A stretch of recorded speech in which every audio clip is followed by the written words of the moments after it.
You have a woman who aimed her car at a law enforcement officer and pressed on the accelerator. Nobody debates that. I can believe that her death is a tragedy, while also recognizing that it's a tragedy of her own making and a tragedy of the far left who has marshaled an entire movement, a lunatic fringe against our law enforcement officers. A lunatic fringe?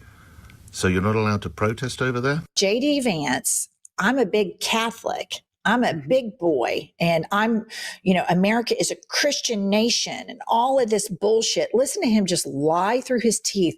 And again, I want to remind you, the entire country watched a woman get executed by a unhinged, pink arm, low T terrorist ICE thug. We are doing so much to try to find the financing networks and the domestic terrorism networks that legitimate this violence, that fund this violence, and that, of course, engage in the violence. These people should not feel emboldened because they have, for the first time, maybe in American history, an administration that is not going to tolerate political violence of any kind from anywhere. This coming from the administration that pardoned all of the January 6 felons, this coming from a political party that home grew Timothy McVeigh. These are all of the same right-wing networks that still exist everywhere. The Proud Boys, the Don't Tread on Me. Well, where are they now?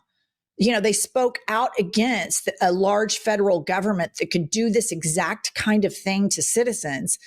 But it turns out it's what they wanted all along. Just as long as they're going after a girl that has pronouns, heaven forbid, in her bio, then we can justify the killing. And like J.D. Vance said, two things could be true at the same time. She shouldn't have been there.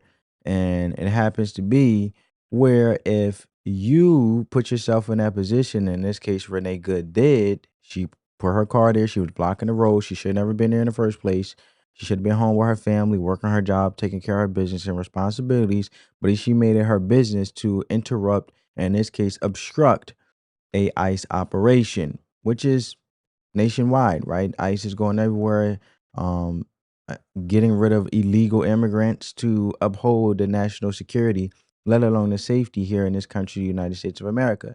And if you're against that, that's the most anti-American thing you can be against, because it tells you how much you care about national safety, with us being in the best country of the world, while you also enjoy the freedoms and the luxuries that America have, and let alone you embrace. She died. She called herself not complying. And if she felt there was a difference, she could have took it in the hands in a matter in court. But you should have worried about your life, in this case, Renee Good, and getting home to your kid.